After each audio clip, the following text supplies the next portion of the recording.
Hello guys, আসসালামু আলাইকুম। Welcome back to my channel Lutfa village cooking. কেমন আছেন সবাই? আশা করি খুবই ভালো আছেন।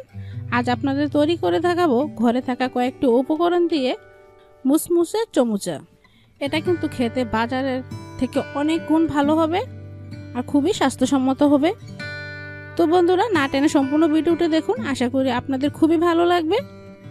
আর আপনাদের কাছে ছোট্ট একটা রিকোয়েস্ট রইল, এরকম নতুন নতুন রেসিপি পেতে হলে অবশ্যই আমার চ্যানেলটি সাবস্ক্রাইব করবেন আর পাশে থাকা বেল বাটনটি ক্লিক করে রাখবেন, তাহলে সর্বপ্রথমে কিন্তু এরকম মজাদার রেসিপির নোটিফিকেশন আপনার কাছে পৌঁছে যাবে। সমোসাটা তৈরি করার জন্য প্রথমে একটা বলে নিয়েছি 1 কাপ পরিমাণ ময়দা। এখানে কিন্তু অবশ্যই ময়দাটা নেওয়ার চেষ্টা করবেন, তাহলে কিন্তু খেতে খুবই ভালো লাগবে। আর দিয়ে দিচ্ছি পরিমাণ মতো লবণ আর 1 টেবিল চামচ তেল।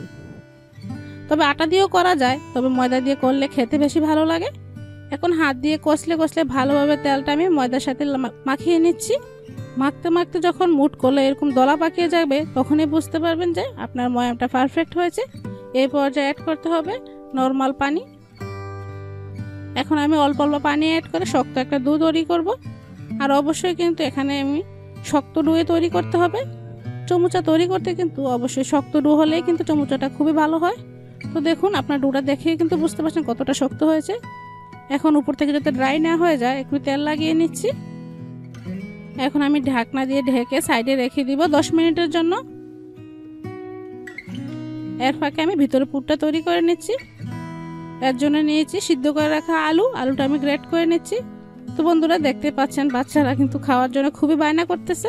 এরকম ভাজা পোড়া আইটেম কিন্তু বাচ্চারা খুবই পছন্দ করে। তো আপনারা সহজভাবে যাতে তৈরি করতে পারেন, তার জন্য আমি ভিডিওটা খুবই সহজভাবে তৈরি করে দেখাচ্ছি। তো গ্রেট করা হয়ে গেলে চুলায় একটা প্যান বসিয়ে দিয়ে দিচ্ছি 1 টেবিল চামচ তেল। তেলটা গরম হয়ে এলে এতে দিয়ে দিব 1/2 টিস্পুন জিরা। এখানে আমি আস্ত জিরা নিয়েছি। আর নিচ্ছি কিছু চিলি ফ্লেক্স। এতে করে ফ্লেভারটা খুবই ভালো আসবে। একটু নেড়ে চেড়ে আমি ভালোভাবে ভেজে নিচ্ছি। তারপর দিয়ে দিচ্ছি 1 কাপ পরিমাণ পেঁয়াজ কুচি। পেঁয়াজটাও মশলার সাথে ভালোভাবে নেড়ে চেড়ে মিশিয়ে নিতে হবে। আর পেঁয়াজটা এভাবে মিডিয়াম আঁচে কিন্তু ভাজতে হবে। একটু নরম হয়ে এলে আমি কিছু মশলা অ্যাড করব। তো দেখুন, পেঁয়াজটা একটু নরম হয়ে এসেছে। এই পর্যায়ে দিয়ে দিচ্ছি পরিমাণ মতো লবণ, 1/2 টিস্পুন হলুদ গুঁড়া আর 1/2 টিস্পুন মরিচের গুঁড়া। এখানে ঝালটা যদি আপনারা বেশি খান, তাহলে কিন্তু পরিমাণটা বেশি দিতে পারেন মরিচের। তবে আমার বাচ্চা ছোট, খেতে অসুবিধা হবে, তাই আমি ঝালের পরিমাণটা একটু কমে দিচ্ছি। আর দিচ্ছি গ্রেট করে রাখা আলু। এখানে সিদ্ধ করে আলুটা দিলে কিন্তু পুরটা খুবই তাড়াতাড়ি তৈরি করা যায়। আপনারা চাইলে কিন্তু কাঁচা আলু দিয়ে করতে পারেন, এক্ষেত্রে কিন্তু সময়টা অনেকটা বেশি লাগতে পারে। তো এখন সবগুলো আমি ভালোভাবে মিশিয়ে একটু ভালোভাবে ভেজে নিব। তো এখন 2-1 মিনিট ভাজার পর কিন্তু একদম ভালোভাবে সবগুলো মিশিয়ে গিয়েছে আর ভাজাও পারফেক্টভাবে হয়েছে। এই পর্যায়ে দিয়ে দিচ্ছি 1/2 টিস্পুন জিরার গুঁড়া আর 1 টেবিল চামচ, আর দিচ্ছি 1 টেবিল চামচ চাট মশলা। আপনার হাতের কাছে চাট মশলা না থাকলে আপনারা কিন্তু ম্যাগি মশলাও দিতে পারেন। এখন ভালোভাবে মিশিয়ে নেব। এই পর্যায়ে কিন্তু বেশিক্ষণ চুলায় রাখা প্রয়োজন নেই, জাস্ট একটু মিশিয়ে কিন্তু আমি নামিয়ে নেব। তো দেখুন, ভালোভাবে মিশানো হয়ে গেছে। এখন আমি নামিয়ে নিচ্ছি। আমার পুরটা একদম তৈরি হয়ে গিয়েছে। মাত্র 2 থেকে 3 মিনিটে কিন্তু এটা তৈরি করা যায়। বড় জায়গায় ঢেলে আমি ঠান্ডা করে নিচ্ছি। এটা ঠান্ডা হতে থাক। এর ফাঁকে আমি ময়দাটা দিয়ে আমি চমচাগুলো তৈরি করার জন্য প্রসেসিং করে নিচ্ছি। ডোটা নিয়ে ভালোভাবে হাত দিয়ে এভাবে একটু মেখে নিচ্ছি। এতে করে ডোটা কিন্তু আরো সফট হবে আর চমচাগুলো একদম মুচমুচে হবে। তো দেখুন, মাঝখান থেকে ছুরি দিয়ে 2 ভাগ করে কেটে নিয়েছি। আমি লেচিগুলো একটু বড় করে কেটে নিয়েছি। প্রথমে বড় একটা রুটি বেলে নিয়েছি। এটা কিন্তু একদম বেশি পাতলা করা যাবে না, মিডিয়াম ঘনত্বে করতে হবে। মাঝখান থেকে এভাবে প্রথমে কেটে তারপরে এভাবে আড়াআড়ি 2 ভাগে কেটে নিচ্ছি। তো দেখুন, আমি এখানে 6 পিস করে কেটেছি। এখন একটা দিয়ে আমি চমচা তৈরি করে দেখাচ্ছি। প্রথমে সাইড দিয়ে এভাবে পানি লাগিয়ে নিতে হবে। তারপর সাইডগুলো এভাবে সমান করে ভাঁজ নিতে হবে। আর নিচের অংশটা যাতে কোনো ছিদ্র না থাকে সেদিকেও খেয়াল রাখতে হবে, তা না হলে কিন্তু ভাজার সময় এখান থেকে পুর বেরিয়ে যেতে পারে। এখন একটা চামচের সাহায্যে ভিতরে পুর ঢুকিয়ে নিচ্ছি।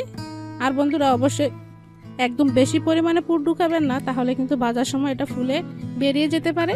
যতটুকু প্রয়োজন সেই পর্যায়ে পুরটা ঢুকিয়ে মুখে একটু পানি লাগিয়ে সিল করে নিচ্ছি। তারপর সামনে একটু ডিজাইন করার জন্য এরকম কাটারের সাহায্যে একটু দাগ কেটে নিচ্ছি। এতে করে ভাজার পর ডিজাইনটা খুবই সুন্দর দেখাবে। আপনারা চাইলে কিন্তু একদম এভাবে সিল করে নিতে পারেন।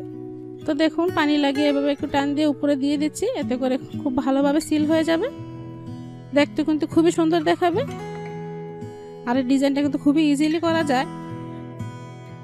তো দেখুন আপনারা বোঝার সুবিধার্থে আমি আরেকটা তৈরি করে দেখাচ্ছি। প্রথমে মুখে একটু পানি লাগিয়ে ভালো করে ভাবে সিল করে নিতে হবে, আর ভিতরে অবশ্যই পুরটা ঢুকিয়ে নিতে হবে। আর একদম বেশি পরিমাণে ঢুকানো যাবে না। আর মুখটা ঢুকানোর পর মুখটা এভাবে ভালোভাবে পানি লাগিয়ে সিল করে নিতে হবে। তারপর এভাবে দাগ কেটে নিচ্ছি। আর অবশ্যই দাগ কাটার সময় কিন্তু একদম সম্পূর্ণভাবে কাটা যাবে না, মুখের অংশটা একটু ফাঁকা রাখতে হবে, তা না হলে কিন্তু খুলে যেতে পারে। তো দেখুন এভাবে একটু পানি লাগিয়ে নিচ্ছি, এতে করে খুবই তাড়াতাড়ি সিল হয়ে যাবে। তারপর উপরে এভাবে লাগিয়ে নিচ্ছি।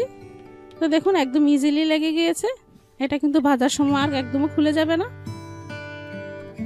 দেখুন দেখতে কতটা সুন্দর দেখাচ্ছে। এটা কিন্তু একদম ইজিলি আপনারা তৈরি করতে পারবেন। তো দেখুন আমার সবগুলো তৈরি করা হয়ে গেছে। এখন আমি ভাজার প্রিপারেশনে চলে যাব। চুলায় একটা প্যান বসিয়ে দিয়ে দিচ্ছি পরিমাণ মতো তেল। আর যে কোনো ভাজাভাজি ক্ষেত্রে কিন্তু তেলের পরিমাণটা একটু বেশি দিতে হয়। তো দেখুন তেলটা এরকম হালকা গরম হয়ে এলে দিয়ে দিচ্ছি চমচাগুলো। আর চমচাগুলো একদম বেশি পরিমাণে দেওয়া যাবে না, যতটুকু পরিমাণ দিলে নাড়াচাড়া করা যাবে সেই অনুযায়ী দিতে হবে। তো দেখুন একটা চামচের সাহায্যে উপর থেকে তেল ছিটিয়ে দিচ্ছি, এতে করে উপরটা একদম ফুলকো ফুলকো হবে। তো আপনারা দেখেই বুঝতে পারছেন সাইডের গুলো কিন্তু অনেকটা ফুলকো ফুলকো হয়ে গিয়েছে। আর নিচ থেকে এরকম কালার চলে এলে একটা চামচের সাহায্যে এভাবে উল্টিয়ে দিতে হবে। এভাবে উল্টে পাল্টিয়ে কিন্তু আমি ব্রাউন কালার করে ভেজে নিব। আর চুলার হিটটা কিন্তু মিডিয়াম থেকে একটু কমিয়ে রাখতে হবে, তাহলে কিন্তু ভিতর থেকে এবং উপর থেকে একদম মুচমুচে হবে। তো দেখুন আমি ভালোভাবে এরকম ব্রাউন কালার করে ভেজে নিয়েছি। এখন আমি তেল থেকে তুলে নিচ্ছি। একইভাবে আমি বাকিগুলো ভেজে নিব। তো বন্ধুরা বাজার থেকে না কিনে আপনারা কিন্তু ইজিলি এটা তৈরি করতে পারেন।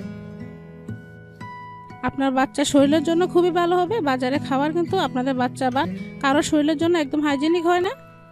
তো দেখুন একদম ঝটপট তৈরি করে নিয়েছি চমচাগুলো দেখতে কিন্তু খুবই সুন্দর। এটা বিকালে নাস্তা হিসাবে কিন্তু খুবই ভালো লাগবে। এটা কিন্তু আপনারা সস বা চায়ের সাথেও খেতে পারেন। তো চলো রেসিপিটা শুরু করি। তো প্রথমে আমি একটা বাটিতে নিলাম 1 কাপ পরিমাণ চিরা। তো যে কোনো চিরা দিয়ে কিন্তু কাকলাটা তৈরি করা যাবে। তো এখন আমি চিরাটা পানি দিয়ে ভালো করে কষলে কষলে ধুয়ে নিব। চিরাতে কিন্তু অনেক পরিমাণ ময়লা থাকে, ভালো করে কষলে নিলে দেখতে পারবে পানিটা অনেকটাই ঘোলাটে হয়ে। তো এইভাবে কিন্তু পানিটা 3-4 বার পাল্টে পাল্টে কিন্তু ধুয়ে নিতে হবে। তো অফ স্ক্রিনে আমি চিরাটা ভালো করে ধুয়ে নিয়েছি, দেখতে পাচ্ছ। আর হালকা একটু পানি দিয়ে এটাকে আমি ভিজিয়ে রাখবো, যাতে চিরাটা খুব দ্রুত নরম হয়ে যায়। আর এখানে আমি 1 কাপ পরিমাণ নিয়ে নিচ্ছি মুড়ি। তো চাইলে কিন্তু নেতিয়ে যা মুড়ি দিয়েও কিন্তু এই কাকলাটা তৈরি করতে পারো। তো এখানে আমি মুড়িটার সাথে বেশি পরিমাণে পানি ইউজ করবো না, সামান্য একটু পানি ভাবে ছিটিয়ে ছিটিয়ে দিব। সামান্য পানি দিলেই কিন্তু মুড়ি ভাবে নরম হয়ে যাবে। হাত দিয়ে একটু ভালো করে কষলিয়ে নিব। তো এই কাজটা কিন্তু 2 মিনিট ভালো করে কষলিয়ে নিলে কিন্তু মুড়িটাও ভালোভাবে নরম হয়ে যাবে। তো এবার আমি অল্প অল্প পানি ছিটিয়ে মুড়িটা নরম করে নিয়েছি।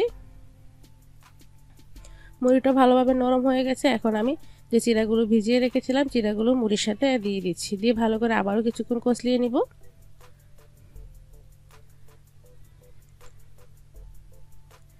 তো দেখতে পাচ্ছ ভালো করে কষলিয়ে নিয়েছি, সবগুলো কিন্তু খুব সুন্দর করে নরম হয়ে গিয়েছে। তো এখন বাকি সব উপকরণগুলো অ্যাড করে দিচ্ছি। তারপর এখানে আমি নিচে বড় সাইজের একটা আলু, মিডিয়াম সাইজের হলে কিন্তু 2টা আলু এখানে ইউজ করতে হবে। তো বড় সাইজের আলুটা কিন্তু আমি সিদ্ধ করে ভালো করে এখন ম্যাশ করে নিয়েছি। আলুটাও ভালো করে মিশিয়ে নিলাম। তারপর দিয়ে দিচ্ছি পেঁয়াজ কুচি, বড় সাইজের একটা পেঁয়াজ দিয়ে দিয়েছি। স্বাদ মতো দিয়ে দিলাম কাঁচামরিচ কুচি। আর এখানে দিয়ে দিচ্ছি 1/2 টিস্পুন পরিমাণ জিরার গুঁড়া। আর এখানে নিচ্ছি বেগি স্বাদে ম্যাজিক মশলা। এই মশলাটা দিলে কিন্তু স্বাদটা দুর্দান্ত আসে। তো যেহেতু এখানে আমি বেশি পরিমাণে তৈরি করছি তাই এখানে 2 প্যাকেট ইউজ করলাম। আর বাইন্ডিংয়ের জন্য দিয়ে দিচ্ছি 1/4 কাপ পরিমাণ বেসন। হাতের কাছে বেসন না থাকলে কিন্তু এখানে আটাও ইউজ করা যাবে। আর দিয়ে দিচ্ছি 1 টেবিল চামচ পরিমাণ লেমন জুস। তো দেওয়া হয়ে গেলে স্বাদ মতো লবণ দিয়ে এখন হাতের সাহায্যে ভালো করে আমি এটাকে মেখে নিব, যাতে সম্পূর্ণ মশলাগুলো ভালোভাবে মিশে যায়। এভাবে কিন্তু ভালো করে কষলিয়ে কষলিয়ে মেখে নিতে হবে। তো মাখা হয়ে গেছে। এখন আমি কাটলেটগুলো তৈরি করব, যাতে হাতে লেগে না যায়। সামান্য একটু তেল লাগিয়ে নিলাম। তেল লাগিয়ে এখন আমি কাটলেটগুলো তৈরি করে নিচ্ছি। তো আজকের কাটলেটগুলো আমি 4 কোণা শেপে তৈরি করব। চাইলে কিন্তু ট্রায়াঙ্গেল শেপের কাটলেটও তোমরা তৈরি করতে পারো। তো কাটলেটের কিন্তু আরও অনেক রেসিপি আমার চ্যানেলে দেওয়া আছে, চাইলে তোমরা দেখে নিতে পারো। খুবই সহজ পদ্ধতিতে আমি চেষ্টা করি তোমাদের এই ভিডিওগুলো তৈরি করে দেখা, যাতে তোমরাও উপকৃত হতে পারো আর তোমরা বাসায় ঝটপট তৈরি করে নিতে পারো। তো আজকের কাটলেটগুলো কিন্তু একটু বেশি পরিমাণে আমি তৈরি করছি, তোমাদের কিন্তু সংরক্ষণ করে আমি দেখাবো কিভাবে এটা সংরক্ষণ করে রাখা যায়, কিভাবে মেহমান আসলে ঝটপট এটা নামিয়ে মাত্র 2 থেকে 3 মিনিটের মধ্যে ভেজে নেওয়া যায়। তোমরা কিন্তু কাটলেটগুলো তৈরি করে এভাবে আমার মতো ফ্রিজে রেখে দিতে পারো। তো দেখো সবগুলো কাটলেট আমি প্রথমে তৈরি করে নিয়েছি। তো এখানে একটা ব্যাটার তৈরি করে নেব, তার জন্য এখানে 2 টেবিল চামচ পরিমাণ ময়দা নিয়েছি। অল্প অল্প পানি অ্যাড করে পাতলা একটা ব্যাটার তৈরি করব। এটা কিন্তু কোটিংয়ের জন্য খুব উপকার হবে। আর উপরে কোটিংয়ের জন্য নিচে এখানে সেমাইটা হাত দিয়ে ভাবে একটু গুঁড়ো করে নিয়েছি। তো চলো এখন কোটিংয়ের কাজগুলো শুরু করি। তো প্রথমে একটা কাটলেটের পিস নিয়ে প্রথমে কিন্তু আমি ময়দার ব্যাটারে ভালো করে কোট করে নেব। আর অবশ্যই চেষ্টা করবে এটা কাঁটা চামচ নেওয়ার জন্য, কাঁটা চামচ নিলে কিন্তু এক্সট্রা ব্যাটারটা নিচে দিয়ে ঝরে পড়ে যাবে। এতে করে সেমাইও কিন্তু খুবই অল্প লাগবে, নষ্ট হবে না। তারপর এখানে আমি সেমাই ভালো করে কোট করে নিচ্ছি। এটা কিন্তু চাপা যাবে না, আলতোভাবে কাজটা করতে হবে। তো তোমরা দেখেই বুঝতে পারছো আমি কীভাবে কাজটা করে নিচ্ছি। আর এক্সট্রা সেমাইগুলো এভাবে ঝেড়ে ফেলে দিতে হবে। চাইলে কিন্তু সেমাইয়ের বদলে এখানে ব্রেডক্রামও তোমরা ইউজ করতে পারো, তবে সেমাইটা দিলে দেখতে যতটা সুন্দর লাগে খেতেও কিন্তু ততটাই মুচমুচেও হয়। তাই আমি সেমাই দিয়ে করে নিচ্ছি। এভাবে আমি সবগুলো কাটলেট একে একে সেমাইতে ভালো করে কোট করে নিলাম। তো সবগুলো কোট করা হয়ে গেছে, দেখতে পাচ্ছ এখনই কিন্তু কতটা সুন্দর দেখাচ্ছে। তো এই পর্যায়ে কিন্তু আমরা স্টোর করব। তো এটা কিন্তু 10 মিনিট রেখে দিতে হবে। 10 মিনিট রাখার পর উপরে সেমাইগুলো খুব ভালো করে সেট হয়ে যাবে। সরাসরি কিন্তু এটা তেলও ভাজা যাবে না, সরাসরি কিন্তু ফ্রিজও রাখা যাবে না। তাই 10 মিনিট রেখে তারপর তেলে ভাজতে হবে। আর এখন দেখো আমি এরকম একটা এয়ারটাইট বক্স নিয়ে নিলাম। বক্সের ভিতরে প্রথমে দিয়ে দিলাম টিস্যু পেপার, যাতে নিচে লেগে না যায়। তাই অবশ্যই টিস্যু বা সামান্য পরিমাণে এরকম খাতার কাগজও দিতে পারো। তারপরে একে একে সাজিয়ে আমি কাটলেটগুলো রেখে দিচ্ছি। তারপর উপরে লেয়ার রাখার জন্য আবার একটা টিস্যু দিয়ে দিলাম, দিয়ে উপরে বাকি কাটলেটগুলোও রেখে দিচ্ছি। তো আমার যতটুকু প্রয়োজন ততটুকুই ভাজবো, বাকিগুলো আমি ফ্রিজে রেখে দিব। পরে আবার যে কোনো সময় নামিয়ে কিন্তু ঝটপট ভাজা যাবে। তো এখন বাকিগুলো ভাজার জন্য চুলায় প্যান বসিয়ে দিয়েছিলাম। প্যানে কিন্তু তেলটা ভালোভাবে গরম হয়ে গেছে। এখন একে একে কাটলেটগুলো দিয়ে দিচ্ছি। তো বন্ধুরা তোমাদের বলে দিচ্ছি, কাটলেটগুলো ভাজার সময় কিন্তু তেলটা কিন্তু ভালোভাবে গরম করে একে একে কাটলেটগুলো দিতে হবে। তা না হলে কিন্তু অল্প আঁচে কাটলেটগুলো ভাজলে কিন্তু কাটলেটগুলো ফেটে ভিতরে তেল ঢুকে যাবে। তাই অবশ্যই এই টিপসটা ফলো করবে, তাহলে দেখবা কাটলেটগুলো একটাও ফাটবে না। খুব সুন্দরভাবে কিন্তু কাটলেটগুলো ভাজা হবে আর ভিতর কোনো রকম তেলও প্রবেশ করবে না। খুবই অল্প তেলে কাটলেটগুলো ভেজে নেওয়া যাবে। তো এখন উল্টিয়ে পাল্টে কিন্তু এটাকে আমি মুচমুচো করে ভেজে নিয়েছি। খুব সুন্দর একটা কালারও চলে এসেছে। তো এখন আমি স্ট্রেনারের সাহায্যে এটা তুলে নিলাম। তো ফাইনাল লুকটা তোমাদের দেখিয়ে দিচ্ছি। দেখো কতটা সুন্দর ও লোভনীয় দেখাচ্ছে। বাসায় মেহমান আসলেও ঝটপট এটা তৈরি করতে পারবে, বাচ্চার বায়না মিটাতে এটা তৈরি করে নিতে পারে। তো সিঙ্গারা তৈরি করার জন্য কিন্তু প্রথমে আমি সিঙ্গারা ডোটা তৈরি করে নিব। তার জন্য এখানে আমি নিয়েছি 1.5 কাপ পরিমাণ ময়দা। তো ময়দা দিয়ে কিন্তু সিঙ্গারাটা বেশি ভালো হয়। তারপর দিয়ে দিলাম স্বাদ মতো লবণ, হাফ টিস্পুন পরিমাণ দিয়ে দিচ্ছি কালো জিরা। তারপর আমি এখন শুকনো উপকরণগুলো একটু ভালো করে মিশিয়ে নিব। তো মিশানো হয়ে গেছে, এ পর্যায়ে অ্যাড করে দিচ্ছি রান্নার রেগুলার তেল। তো এখানে আমি 1.5 কাপের জন্য কিন্তু 2.5 টেবিল চামচ তেল দিয়েছি। তো সিঙ্গারার খামিরে কিন্তু তেলের পরিমাণটা একটু বেশি দিতে হয়। তো এখন হাত দিয়ে কষলে কষলে ভালো করে ময়ামটা করে নিতে হবে। তো ময়ামটা যখন দেবে পারফেক্ট হবে, ভেজা ব্যাটসকামের মতো মনে হবে, আর কিছুটা এরকম জুরু জুরু হবে। আর মুট করলে কিন্তু এভাবে খুব সুন্দর করে দলাও পাকিয়ে যাবে। হাত দিয়ে একটু ফ্রেশগুলো ভেঙে যাবে। এই পর্যায়ে এখানে আমি নর্মাল পানি অ্যাড করে ডোটা তৈরি করে নেব।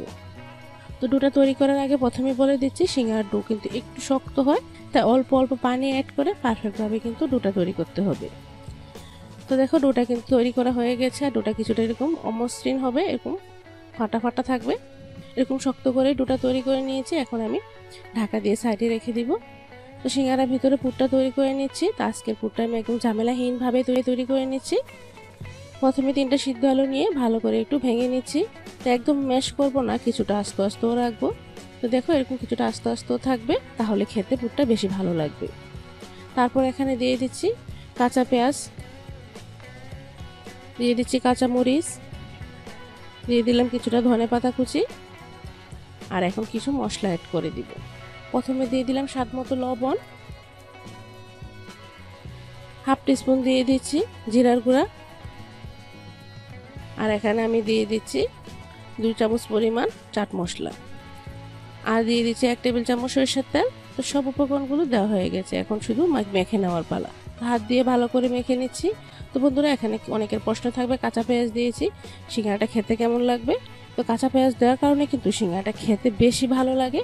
আর এটা যখন আমরা কুক করব, ভাজবো, তখন কিন্তু পেঁয়াজটা অলরেডি সিদ্ধ হয়ে যাবে। তো এখন ভালো করে মেখে নেওয়ার পালা। দেখো বন্ধুরা, পুরটা আমি ভালো করে মেখে নিয়েছি, মাখা হয়ে গেছে। এখন আমি ডোটা নিয়ে এলাম। ডোটা কিন্তু 10 মিনিট হয়ে গেছে রেস্টে রাখা। এখন হাত দিয়ে ভালো করে একটু আবার ডোটা মেখে নিচ্ছি।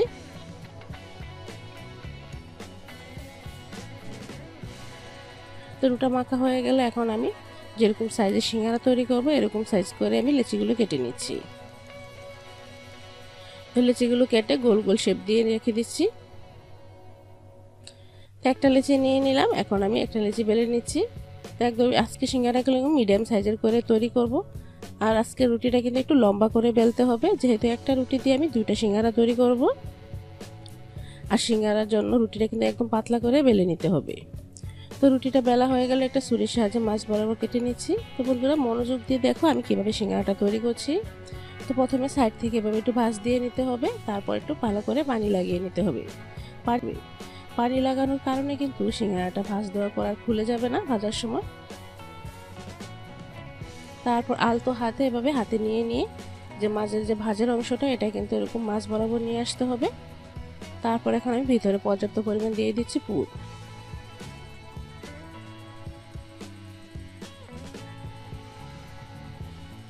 তো বন্ধুরা দেখো, পুরটা দিয়ে ভালো করে হাতের সাহায্যে চেপে চেপে সেট করে নিচ্ছি।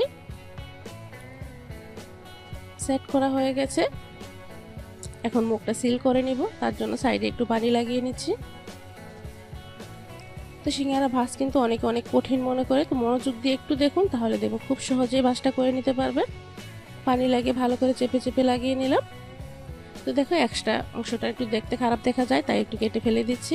চাইলে কিন্তু এটা রেখেও দিতে পারো। তো দেখা সৌন্দর্যের জন্য আমি কেটে নিলাম। তো এভাবে কিন্তু সিঙ্গারা তৈরি করা যায়, এভাবে কিন্তু ভাজ দেওয়া যায়। তো তৈরি হয়ে গেল আমাদের সিঙ্গারা। তো কিভাবে দোকানের মতো ভাজ দেওয়া যায় সেটাও আমি দেখিয়ে দিচ্ছি। তো পিছনের অংশটা এভাবে কিন্তু ভালো করে পানি লাগিয়ে আলতোভাবে দুটো সাইড এভাবে একটু চেপে দিতে হবে, তাহলে হয়ে যাবে একদম দোকানের মতো ভাজ দেওয়া সিঙ্গারা। তো দেখো, 2 পদ্ধতিতেই কিন্তু আমি তোমাদের দেখিয়ে দিয়েছি। তো চাইলে তোমরা কিন্তু এভাবেও তৈরি করতে পারবা, প্রথম যেভাবে তৈরি করছি সেভাবেও তৈরি করতে পারো। তো সবগুলো সিঙ্গারাই কিন্তু আমি তৈরি করে নিয়েছি।